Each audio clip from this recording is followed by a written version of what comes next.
ce matin, donc, on a fait une introduction sur la pensée hébraïque, la pensée de la Torah. Cet après-midi, nous allons parler sur un problème vraiment international de très très haut niveau.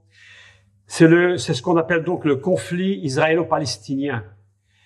La raison pour laquelle le peuple d'Israël est détesté par les nations. Vous savez que depuis qu'Israël existe, depuis le commencement d'Israël, et je vais même aller plus loin, avant même qu'Israël n'existe, celui qu'on appelle le diable, que nous appelons nous le diable, que la Torah appelle le serpent ancien. Le serpent a toujours voulu détruire la notion fondamentale qui était cachée dans la Torah. Israël, vous savez que c'est un peuple qui est complètement dans la Torah depuis le commencement de la création du monde. Nous aurons l'occasion de reparler de cela. Mais voilà que Israël cachait évidemment dans la Torah dès le départ le serpent. On va utiliser le mot serpent, le narash en hébreu. Le narash est un être très particulier parce que le mot narash qui signifie le serpent a en hébreu une même valeur numérique que le mot Messie. Il faut que vous sachiez que, en introduction de ce cours maintenant, et c'est une simple introduction mais très importante pour les cours qui vont suivre et pour aujourd'hui, c'est que si sur la terre chaque chose possède un poids ou une dimension, longueur, largeur, hauteur, n'est-ce pas les trois dimensions habituelles, il faut que vous sachiez que dans le physique, il y a des dimensions et des poids. Bon, les poids vont varier d'un pays à l'autre, mais ici nous sommes en France, en Europe, en Belgique, en France, nous parlons des tonnes, des mégatonnes, des kilos, des grammes, des milligrammes. Les longueurs sont des mètres, des décimètres, des décamètres. Tout ça, vous le savez très bien. Même chose que beaucoup de croyants, que de chrétiens ne comprennent pas, ou je ne vais pas dire ne comprennent pas. S'ils comprennent quand on leur explique, évidemment, c'est que dans le domaine de l'esprit, dans le domaine du céleste, il y a également des mesures et des poids. Les choses spirituelles ne sont pas que spirituelles, elles sont également des valeurs de poids et de dimension. D'ailleurs, c'est tellement important ce que je vous dis que lorsque l'on parle du tabernacle, on va expliquer que le tabernacle, en réalité, il est construit non pas sur des dimensions terrestres, mais il est construit sur ce qu'on appelle dans la Torah les mesures du tabernacle. C'est-à-dire qu'il y a des mesures particulières qui ne sont pas des mesures humaines, mais qui sont des mesures célestes. C'est-à-dire que selon la mesure du tabernacle, selon les poids du tabernacle, et ainsi nous allons comprendre que le domaine spirituel a également des poids et des mesures. C'est très compliqué pour certains de comprendre, et même certains sont un peu opposés à cela. Néanmoins, quoi qu'on en dise, c'est une vérité absolument imparable. Pourquoi est-ce que je vous explique cela? Parce que nous aurons l'opportunité, dans tous les cours qui suivront, de parler des poids et des mesures.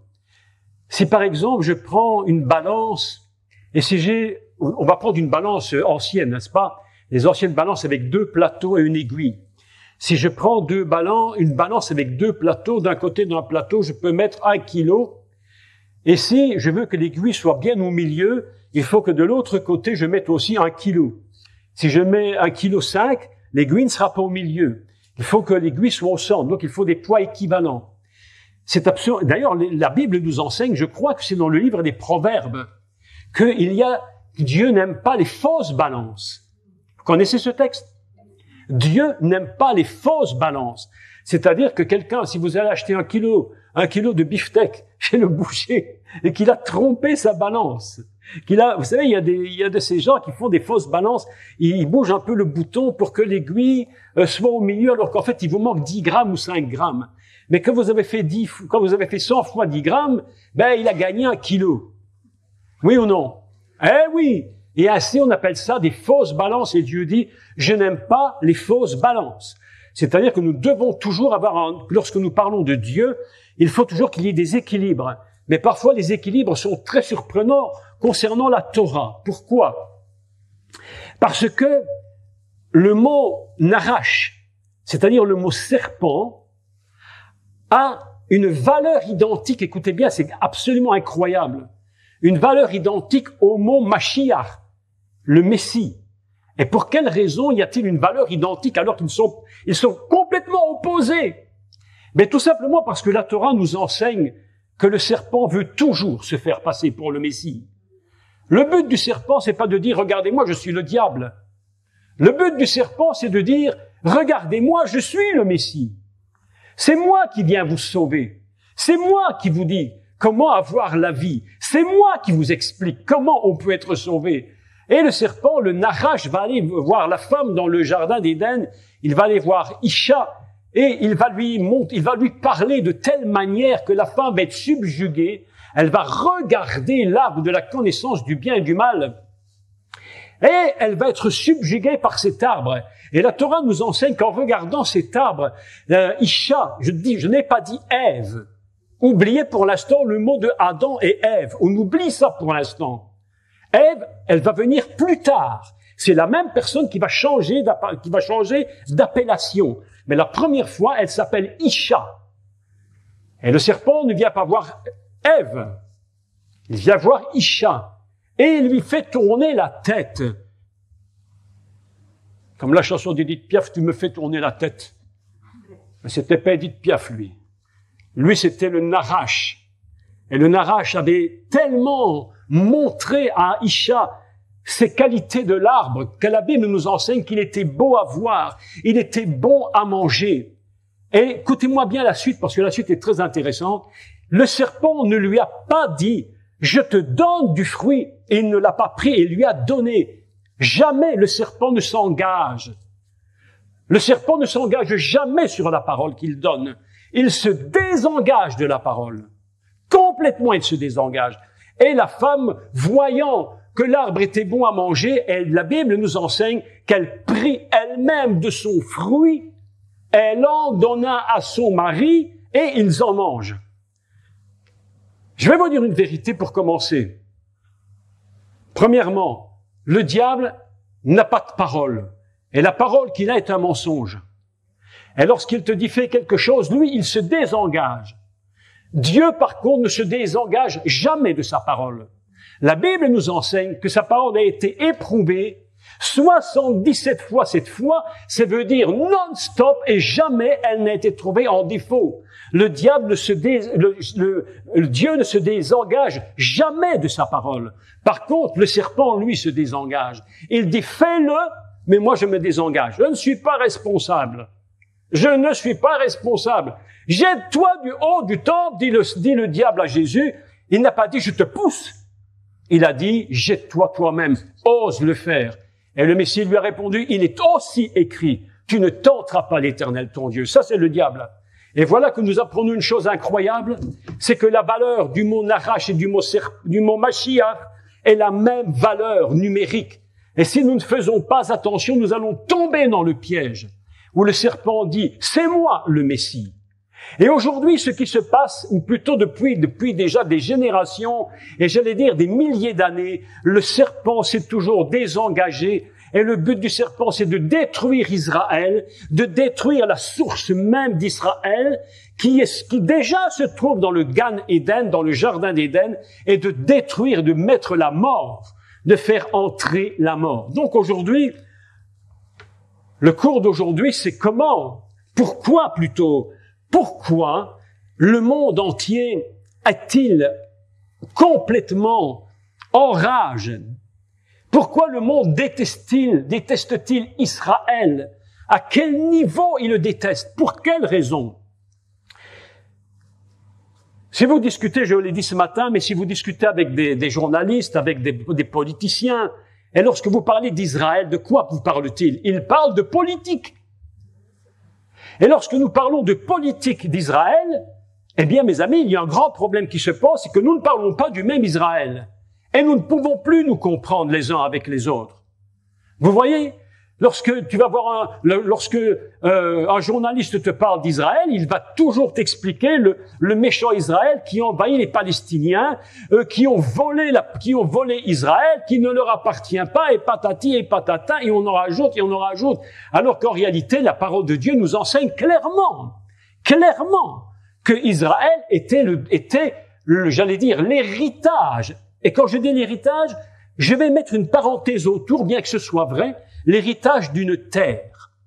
Et la première fois que Dieu parle à Abraham, je n'ai pas dit Abraham, j'ai dit Abram, qui n'est pas la même dimension. La première chose qu'il lui dit, ce n'est pas « je te donnerai un Messie », mais « je te donnerai une terre ». La première promesse qui était faite à Abraham, c'est une terre. Et c'est à cause de cette promesse qu'évidemment quelque chose est tout à fait horrible et qui va se produire depuis le commencement du monde jusqu'à maintenant. Nous sommes dans ce même problème. Et je voudrais d'abord, ne prenez pas votre Bible, surtout ne la prenez pas maintenant. C'est pas maintenant, je vous dirai qu'il faut la prendre, ok? Et je vais vous lire quelques versets. Avant que vous ne lisiez avec moi, nous allons lire quelques versets. Je vous les lis, vous écoutez, et vous allez entendre quelque chose d'incroyable, mais absolument impensable, incroyable. Écoutez bien. Je lis seulement. Cherchez pas maintenant. Les gens qui étaient opprimés, nous les avons fait hériter les contrées orientales de la terre que nous avons bénie, Israël. Et la très belle promesse de ton Seigneur sur les enfants d'Israël s'accomplit pour prix de leur endurance. Et nous avons détruit ce que faisait Pharaon et son peuple ainsi qu'il construisait. Je continue. Et nous avons donné à Moïse le livre de la loi. Nous en avons fait le guide pour les enfants d'Israël. Je répète, écoutez bien. Nous avons donné à Moshe le livre dont nous avions fait un guide pour les enfants d'Israël. Je continue la lecture, ne cherchez toujours pas. Nous dîmes aux enfants d'Israël, habitez la terre promise. Puis, lorsque viendra la promesse de la vie, nous vous ferons retourner en foule mélangée au Sinaï. Vous avez entendu les textes que je vous lis là, ces versets. Ô mon peuple, entrez dans la terre sainte qu'Abraham a prescrite et ne revenez pas sur vos pas. Enfants d'Israël, au-dessus de tous les peuples de la terre. Mes amis, qu'est-ce que je viens de lire? Le Coran. Le Coran. Sourate Al-Araf, verset 138. Sourate Voyage nocturne, verset 2. Sourate 17, verset 104. Sourate Table servie 105, Sourate 2, verset 122. Mes amis, je viens de vous lire le Coran. Comment vous trouvez ça? Il faut vraiment être de mauvaise foi pour dire le contraire. Il y a quelques années, mon épouse et moi, nous avons eu l'opportunité d'aller dans une mosquée, on nous a invités à la mosquée. Il y avait une inauguration à la mosquée, d'une toute nouvelle mosquée, et un de nos amis musulmans, d'ailleurs un homme tout à fait charmant, avec son épouse, nous a invités. Nous avons été à la mosquée. Je rentre pas dans tous les détails, et puis l'imam m'a permis de parler à la mosquée. J'ai donc parlé dans la mosquée. Et à la fin de toute cette rencontre, je voyais l'imam. Et je lui cite le verset. Les enfants d'Israël, Sourate 2, verset 122, je lui dis, dans le Coran, n'est-il pas écrit, enfants d'Israël, au-dessus de tous les peuples de la terre? Il m'a regardé, il m'a dit, ah, et c'est où? Je lui dis, mais monsieur, c'est dans le Coran. C'est pas moi qui l'ai inventé. C'est le prophète Mahomet qui l'a dit, pas moi. C'est écrit dans le Coran, mes amis. Alors, comment se fait-il que le peuple d'Israël soit si détesté? Comment se fait-il qu'il y ait une haine incroyable entre le monde, entre le peuple, entre guillemets, je dis entre guillemets, palestinien, parce que tous les Palestiniens ne sont pas contre Israël, il y a même des chrétiens palestiniens. Nous avons rencontré un monsieur il y a quelques jours qui nous disait, mais en Israël, il y a un pasteur palestinien qui tient une église messianique. Donc il ne faut pas tout mélanger. Et c'est là le problème des politiques. Ils ont pris les Palestiniens, ils les ont mis dans un coin, ils ont pris les Juifs et les Israéliens, les ont mis dans un autre coin, et ils ont dit entre les deux, c'est la guerre. Mais c'est eux qui le disent. Ils parlent de quoi? Ils parlent de politique. Ils ne parlent pas de ce que nous parlons. Je ne sais pas si vous êtes toujours là-haut ou si vous êtes revenu en bas. Mais ce matin, on a essayé de rester là-haut. Vous savez pourquoi Jacob, il a vu une échelle? Parce que Dieu, à un moment donné, lui dit, Jacob, il vaut mieux que tu sois en haut qu'en bas. Parce que si tu es en haut avec moi, on pourra bâtir Israël. Si tu restes en bas couché, rien ne se fera. La véritable identité d'Israël ne se trouve pas sur la terre. La véritable identité d'Israël se trouve au ciel. Donc, nous allons parler aujourd'hui de pourquoi Israël est détesté par les nations et entre guillemets par les pays arabes. Si vous avez la curiosité de regarder une carte d'Israël, donc une map monde, vous prenez une map monde et vous recherchez Israël sur la carte, vous allez voir un tout petit point rouge sur la carte, au milieu des nations qui sont immenses à côté d'eux, et on dit, ce sont les envahisseurs. Je ne sais pas qui envahit qui. Mais en attendant, Israël, c'est comme un tout petit point dont la forme est à peu près comme ceci. Vous voyez, Israël, c'est cette forme-là. Si tu regardes une map monde avec Israël comme cela, tu as l'impression de voir une semence avec un germe. Une semence avec un germe. Et le germe, c'est Israël. Parce que, je vais vous dire une vérité, le monde sur Israël n'a plus aucun sens. Ça paraît absolument incroyable. Mais aussi longtemps que l'Église ne comprendra pas qu'Israël est le cœur, j'allais dire qu'il est le battement du cœur du monde, alors quelque chose ne pourra jamais plus fonctionner. Israël est le germe dans le monde. Donc, il y a des milliers d'années de cela, et nous allons revenir. D'abord, parlons d'un problème particulier d'Israël. Israël a une capacité unique. Écoutez bien ce que je vais dire. Une capacité unique dans l'univers entier. L'univers entier. Israël a une capacité unique. Et quelle est cette capacité? C'est de pouvoir tenir en lui le Messie. Le Mashiach ne peut vivre qu'en Israël. Je vais vous donner un exemple. Vous allez comprendre de quoi je parle. Il y a quelques années, j'avais décidé de mettre en peinture à la maison. Mais vous savez que pour faire de la peinture, il faut donc du white spirit pour nettoyer les pinceaux. Vous connaissez, hein? Vous connaissez white spirit, hein? C'est un drôle de nom d'ailleurs, white spirit, esprit blanc. Vous imaginez, hein? Un peu bizarre quand même, hein? Donc, j'avais du white spirit et j'avais un gobelet en plastique. Et lorsque le soir j'ai terminé de le mettre en peinture, je me suis dit, il faut tremper le pinceau dans le white spirit. Parce que vous savez tous que si tu le trempes pas, le lendemain, le pinceau est inutilisable. Et après quelques jours, tu peux même plus l'utiliser, jamais. Il est bon pour la poubelle. Donc, j'ai pris le pinceau, je l'ai mis dans le gobelet en plastique et dedans, dans le gobelet, j'ai mis le white spirit. Et puis, j'ai mis mon pinceau dedans. Et je me suis dit, demain matin, je viendrai rechercher mon pinceau pour terminer. Mais problème des problèmes, c'est que le lendemain matin, quand je me suis levé, le gobelet avait fondu. Parce que le gobelet ne supportait pas cette nature chimique. Et a fait fondre le gobelet. Mes amis, je vous dis une vérité que vous n'oublierez jamais.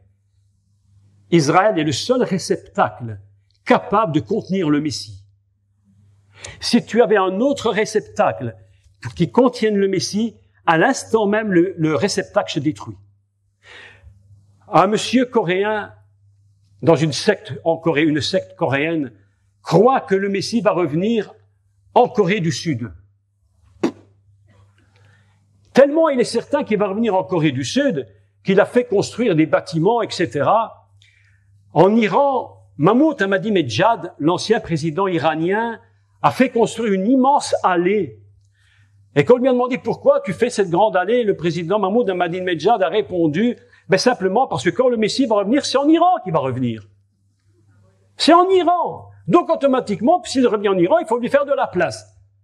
Mais mes amis, la Bible nous dit que le seul endroit où le Messie peut venir mettre les pieds, et d'ailleurs la Bible nous dit, il posera ses pieds sur la montagne des Oliviers. Il le dit clairement, face au temple. C'est le seul endroit capable de contenir le Messie. Toute autre nation, que ce soit les USA, la Russie, la France, la Belgique, quelques pays qui s'imaginent que le Messie va revenir chez eux, j'allais dire, selon son retour ou sa venue, pour certains qui croient qu'il va venir, cette nation-là ne pourrait pas supporter la présence du Messie. Pourquoi nous la supportons, nous, la présence du Messie, mes amis? Parce que nous l'avons, l'esprit du Messie, en nous. Mais un pays lui-même ne peut pas contenir le Messie.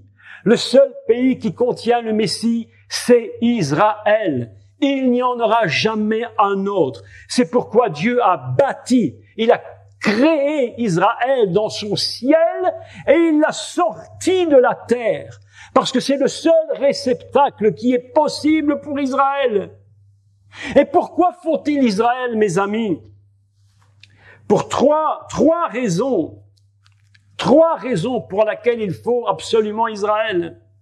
La première, c'est que le Messie, le Mashiach Yeshua, eh bien, le seul endroit où il peut apparaître, c'est pas ailleurs qu'en Israël. Le seul lieu où il peut naître, c'est Israël. Ô toi, Bethléem, petite ville entre toutes les villes de Juda, c'est de là que vient le Messie. On n'a pas dit que c'était à Paris. On n'a pas dit que c'était de l'autre bout du monde. Le seul endroit où le Messie peut naître, c'est en Israël. Le seul endroit où le Messie reviendra, c'est en Israël. C'est la raison pour laquelle vous comprenez maintenant comment Satan veut détruire ce pays. Si il n'y a plus d'Israël, il n'y a plus moyen que le Messie revienne. Est-ce que vous me suivez? S'il n'y a pas le réceptacle, il est impossible que le Messie revienne. Où le Messie va-t-il établir son royaume? En Israël. Et c'est en Israël qu'il est écrit d'ailleurs ici derrière, si je ne me trompe. C'est à Jérusalem que montent les nations pour louer l'Éternel. Pourquoi c'est pas à Paris? Pourquoi c'est pas en Belgique, à Bruxelles? C'est la capitale de l'Europe.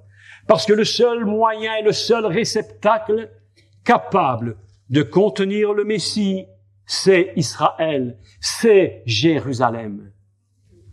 Vous comprenez que Jérusalem, il est dit dans la prophète Isaïe, il nous dit, parle au cœur de Jérusalem. Écoutez ce qu'il dit, je répète, parle au cœur de Jérusalem et dis-lui que sa délivrance est proche. Dis-lui que sa délivrance est proche. Le cœur d'Israël, c'est Jérusalem. C'est Jérusalem. Sans Jérusalem, Israël ne peut pas exister. Lorsque Dieu parle à Abraham, il lui dit, va dans le pays que je te montrerai. Et puis lorsqu'il va sacrifier son fils, on en parlera plus tard, il lui dit, va sur la montagne que je te montre. Et il voit la montagne, et les maîtres d'Israël, les rabbins, les maîtres d'Israël nous disent, c'est là que Yitzhak avait été ligaturé pour être sacrifié. Pourquoi? Parce qu'il voyait de loin que cet endroit, c'était l'endroit où le Messie devait venir. Si le Messie ne vient pas de cet endroit, mes amis, il n'y a pas de Messie. Le seul endroit où il peut venir, le seul endroit où il peut régner, le seul endroit où il va naître, c'est à Jérusalem, en Israël. Ne vous étonnez pas. Aujourd'hui, écoutez les informations. Qu'est-ce qu'ils veulent faire avec Jérusalem? Ils veulent la couper en deux. Oui ou non? Une partie pour les Palestiniens et une partie pour les Juifs. Mais si tu coupes le cœur d'Israël en deux, mais Israël va mourir. Israël ne peut survivre. Je vais pas dire ça, j'ai dit une bêtise. Israël ne peut vivre, pas survivre, il ne peut vivre que s'il y a un Israël indivisible, une Jérusalem indivisible. Tout ce qui tente à diviser Jérusalem, mes amis, n'est qu'un leurre, n'est qu'un mensonge, n'est qu'une tromperie du serpent. Et il est en train de montrer s'il y a deux Jérusalem, une capitale de Palestine, une capitale d'Israël. Après, quand tu auras coupé Israël en deux, qu'est-ce que tu vas couper en deux? Eh bien, tu vas couper en deux Israël.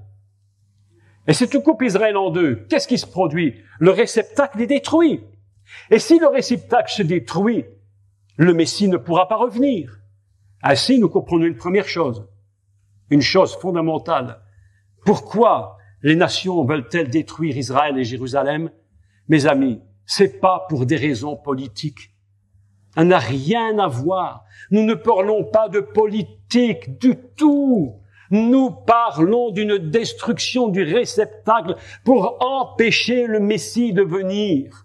Ça, c'est la vérité, mes amis. La seule et l'unique vérité. C'est pourquoi lorsque tu parles avec des personnes, qu'elles soient politiciennes ou que ce soit simplement des gens avec qui tu parles et qui ne font qu'écouter les informations, qu'est-ce qu'ils te disent? Oh, ces sales juifs qui sont en train de prendre possession du pauvre pays palestinien. Mais mes amis, écoutez, il ne faut pas dire tout et n'importe quoi. Il faut savoir de quoi on parle. Nous ne parlons pas de politique, nous parlons des choses célestes.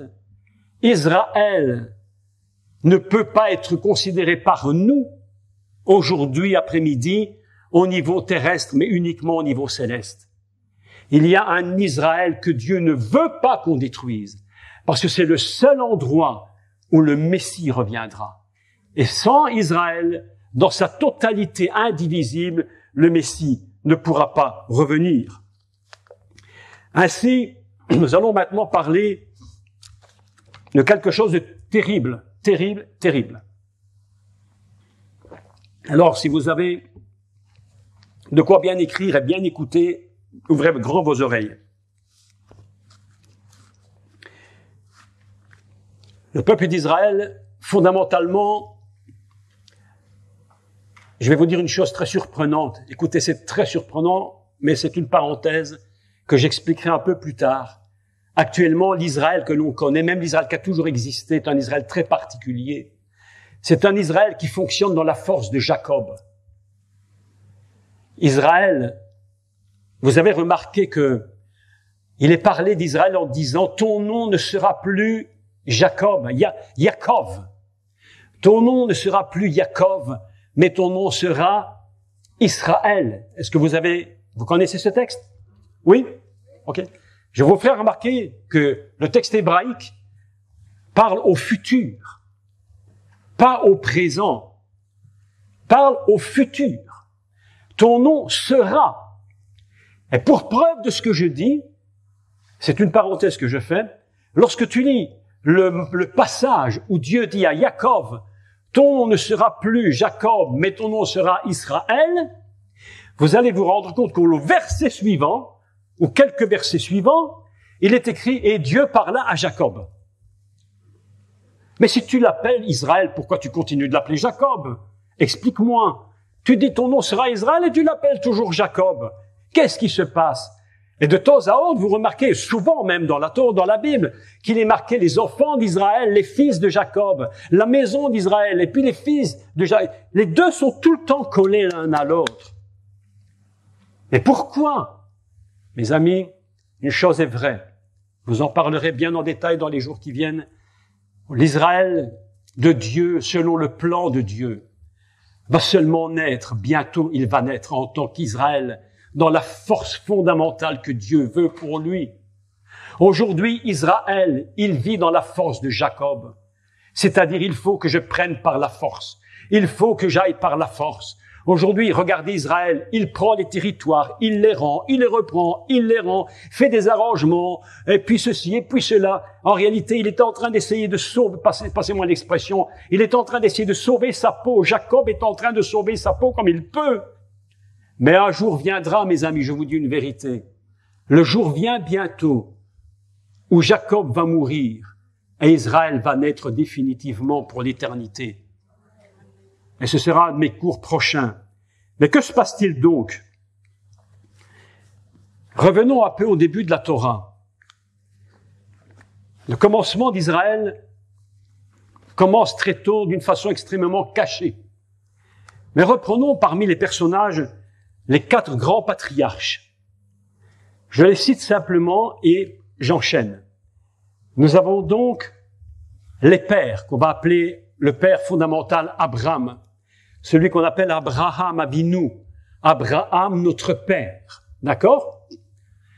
Là, tous les Juifs s'accordent de dire Abraham, c'est notre père. D'ailleurs, Yeshua leur disait, si Abraham était votre père, vous feriez les œuvres d'Abraham. Mais regardez comment vous faites. Autrement dit, votre père n'est même pas Abraham. Yeshua est terriblement dur. On dit toujours le petit Jésus bien gentil qui fait des câlins à tout le monde et qui te fait toujours, non, Jésus, le Messie, Yeshua faisait aussi des reproches. Il leur disait, vous dites avoir Abraham pour père, mais Abraham, s'il était votre père, vous feriez les œuvres d'Abraham. Il dit, vous avez pour père le diable. Allez dire ça aujourd'hui à un juif qui lit la Torah. Non, mais attendez, je suis sérieux. Allez dire ça à un juif aujourd'hui qui lit la Torah et qui font des œuvres terribles. J'ai un ami qui me disait l'autre jour, moi je connais un monsieur juif, je critique pas les juifs uniquement, parce que l'humanité est sous le péché. L'humanité entière est sous le péché. Mais cet homme allait à la synagogue, il lisait la Torah, il faisait ses mitzvot comme il pouvait, comme on peut les faire, mais pendant la semaine, il allait et volait des gens en vendant des voitures. Alors, il lui a dit, mais comment tu vas à la synagogue? Tu fais la Torah, tu suis la Torah, tu fais tes mitzvot, et pendant la semaine, tu vas voler les gens avec les voitures, tu les trompes. Vous avez pour père le diable. Si Abraham était votre père, vous ne feriez les œuvres d'Abraham. Et puis d'Abraham va sortir Yitzhak, le fils de la promesse. Et d'Yitzhak va sortir Yaakov. Et Yaakov va, à un moment donné, devenir Israël. Vous connaissez l'histoire. Et là, quelque chose d'absolument incroyable va se produire. Il faut que nous sachions que Israël a été exilé. Il y a plusieurs exils dans la Bible. Nous en parlerons aussi des exils. Le premier exil, c'est Adam, c'est, disons en français commun, Adam et Ève, chassés du jardin d'Éden. C'est le premier exil. Ils sont chassés du jardin d'Éden. La Bible nous dit, Vaishretsu. Ah non, il va leur dire, Vaïgaresh. Il va le dire par 2 fois. Vaishlach, première fois. Ça va dire Vaishlach, c'est il les envoya, il les renvoya. La deuxième fois qu'il en parle, qu'on a traduit en français par le même mot, il les renvoya, n'est pas du tout le même mot. Le deuxième mot utilisé dans la Torah, c'est Vaïgaresh, qui signifie « et l'Éternel divorça ». Ah bon? Donc, Dieu divorce. C'est la première fois que ce mot intervient dans la Torah. Vaïgaresh, Dieu dit, je t'ai lié avec toi par une alliance éternelle. Je t'ai aimé. J'ai fait de toi mon Adam, ma création fondamentale, celle de laquelle j'ai dit, c'est très très bon. Et voilà que tu m'as abandonné, tu as quitté mes règlements, tu as quitté ma loi, tu as fait n'importe quoi. Et la Bible nous dit, Vaïgaresh Elohim. Il divorça Elohim. Et à ce moment-là, la dame est dans une situation épouvantable, épouvantable. Et aujourd'hui, le monde est toujours, sauf si nous sommes revenus à Dieu par le Messie, le monde est véritablement divorcé de Dieu, séparé de lui. Dieu dit, je ne peux plus fonctionner avec ce monde. C'est impossible. Il va falloir donc qu'on puisse retrouver un système pour revenir. Et voilà que Israël est donc dans une situation particulière où à un moment donné, la famine va venir dans le pays. Je fais un raccourci pour tout ça parce qu'autrement c'est très très long. Il va se trouver dans une situation de famine et celui qu'on appelle Yosef. Yosef, c'est Joseph. Yosef signifie en hébreu celui qui a été ajouté. L'ajouté. Celui qu'on n'attendait plus. Mes amis, écoutez, je vais vous dire un petit secret entre nous. Si on ne t'attend plus, ne sois pas fâché. Parce qu'un jour ou l'autre, l'ajouter, on le connaîtra. Beaucoup de gens ne voulaient pas m'entendre. On était les rejetés. Ceux à qui on n'avait rien, ceux qu'on ne voulait pas écouter. Mais aujourd'hui, nous sommes les ajoutés. Et ceux qui ne voulaient pas nous entendre, aujourd'hui, nous écoutent. Pourquoi? Parce que Dieu avait une vision que le monde n'avait pas avec Joseph. Et voilà que Joseph est donc, je vais raccourcir toute l'histoire, et voilà que Joseph va partir en Égypte, et vous connaissez l'histoire, il devient, entre guillemets, premier ministre. Quand on ne veut pas de toi, si Dieu t'appelle, ne t'inquiète pas de rien. Ne t'inquiète de rien. Ne sois pas triste. On dit, mais j'ai été jeté, personne ne me veut. Ne sois pas triste. Reste fidèle à Dieu. Le jour vient où Dieu va t'élever et va te remettre dans une position que tu n'avais même pas imaginée. Si tu es fidèle, reste calme. Attends le moment de Dieu. Mais le moment de Dieu va venir où tu vas être élevé à une place que tu ne peux même pas imaginer. Laisse le temps à Dieu. Et voilà que Joseph est envoyé en Égypte. Il va passer là des années en esclavage. Mais vous avez remarqué qu'à chaque fois qu'il se trouve dans une situation compliquée, Dieu l'élève. Dieu l'élève. On va même le jeter en prison. Mais même en prison, il devient le chef de la prison. Mes amis, écoutez. Est-ce que vous avez déjà vu quelqu'un aujourd'hui en prison pour terrorisme qui 3 jours après devient le chef de la prison? Il restera bien là pour longtemps. Est-ce que vous avez vu quelqu'un mis en prison sans raison, mais qui est en prison, qui tout à coup devient le chef de la prison? Mais lorsque Dieu t'utilise, lorsque Dieu a mis les yeux sur toi, même dans les situations les plus terribles, Dieu va encore t'élever. Et voilà que le peuple d'Israël, Joseph est en prison, et Joseph devient premier ministre. La Bible est extraordinaire, mes amis, extraordinaire. Madame Potiphar, qui avait menti sur Joseph, et qui avait dit à son mari, il a voulu me coucher avec moi, il a voulu me violer, c'est un mauvais. Il était mis en prison. Quelque temps plus tard, Joseph, à 30 ans, devient le premier ministre. Et vous savez ce qui s'est produit? La Bible nous dit, Madame Potiphar elle-même se prosternait devant Joseph. Et lorsque Joseph passait, on criait, Joseph!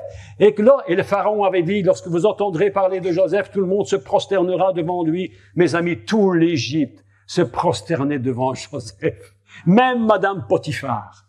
Elle a dû regretter son mauvais coup. Elle a dû dire, tout ça c'est de ma faute. Mais c'est trop tard. Tes ennemis un jour te serviront. Tes ennemis un jour te serviront. Bref. Voilà que la famine tombe en Égypte. Tombe sur le pays. Et Joseph est en Égypte. Et la famine tombe sur l'Égypte. Et Joseph je raccourcis toute l'histoire, fait monter sa famille. Et sa famille va rester donc en Égypte jusqu'au moment où nous allons lire un texte ensemble. Très important texte. Nous allons lire un texte absolument important dans le livre de l'Exode. On appelle ça le livre des noms, Shemot. Vous prenez Exode, chapitre 1.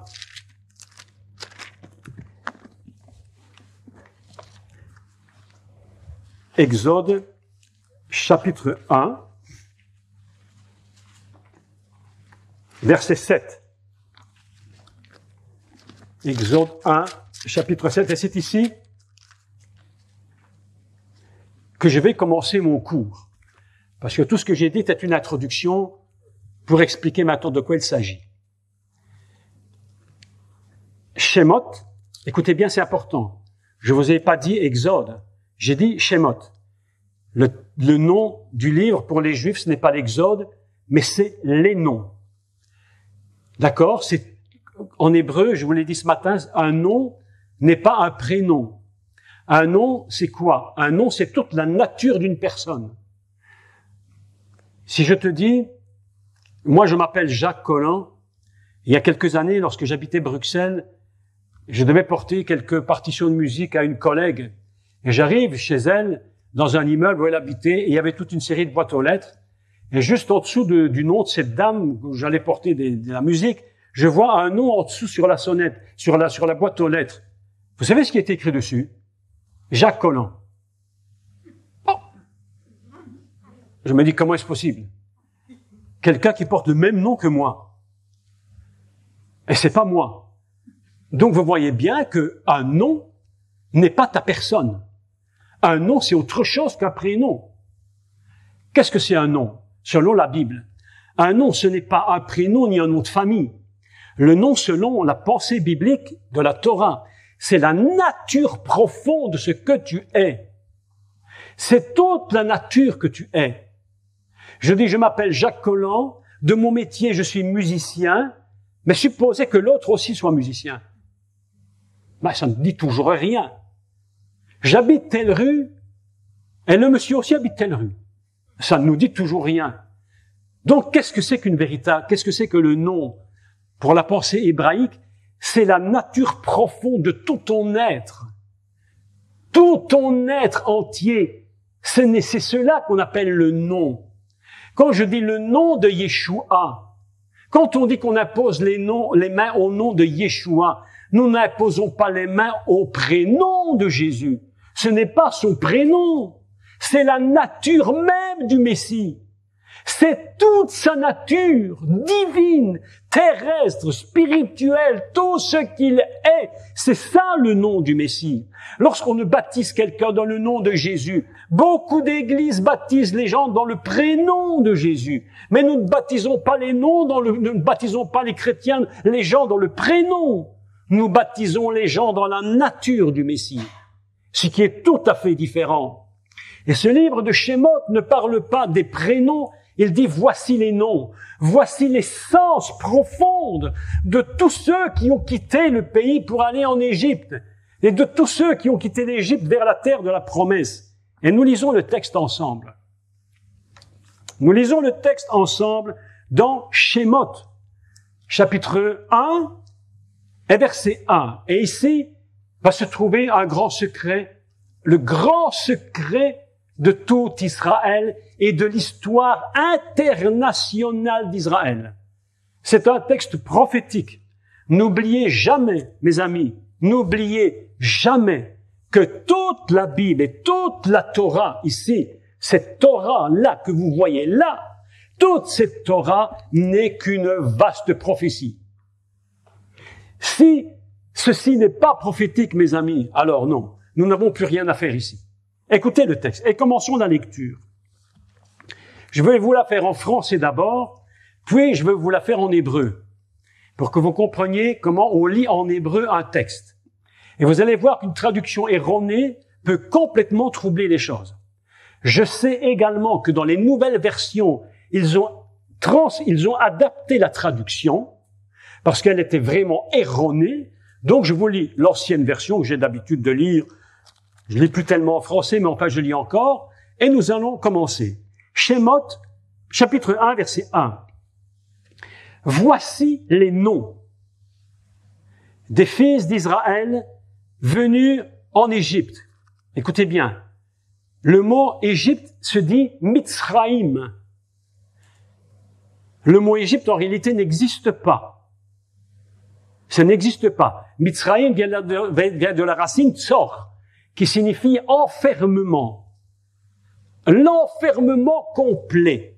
L'Égypte, c'est un pays où on est complètement enfermé. Il n'y a pas moyen de sortir de ce pays. Lorsque tu es enfermé en Égypte, tu es enfermé. Écoutez. Venu en Égypte avec Jacob et la famille de chacun d'eux. Ruben, Siméon, Lévi, Juda. Petite parenthèse, je fais des parenthèses sur des parenthèses, ne m'en veuillez pas, mais je vous fais remarquer simplement que les 4 premiers fils sont les 4 premiers fils de Zilpa. De Léa, la femme que Jacob n'aimait pas. Et si vous prenez Réhouven, Shiméon, Lévi et Juda, vous allez remarquer une chose incroyable que j'ai découvert, que j'ai pas découvert, que l'Esprit de Dieu m'a dit. Écoutez ceci. Mais écoutez, non mais on prend du temps, on a du temps, d'accord? Est-ce qu'on a du temps? Ok. L'autre jour, j'étais avec mon épouse dans une grande surface là-bas à Mont, dans la ville près de chez nous. grande surface, et on était dans les couloirs. Et elle marchait avec moi, tout d'un coup, je vous dis, j'entends la voix du Seigneur qui me parle. Faisais les courses. Dieu te parle quand tu fais tes courses. Tu entends la voix du Seigneur qui me parle. Je vous dis la vérité. Et il me dit, regarde les 4 noms des fils de Léa. Et mon épouse commence de marcher, elle était déjà partie là-bas faire ses courses. Moi, j'étais arrêté. Je prends mon portable, je regarde vite, en hébreu. Je cherche en hébreu les 4 noms et je trouve les 4 noms. Et qu'est-ce que je découvre? Que les premières lettres des 4 noms, Réhouven, Shiméon, Lévi et Juda, sont les 4 lettres fondamentales qui produisent Israël.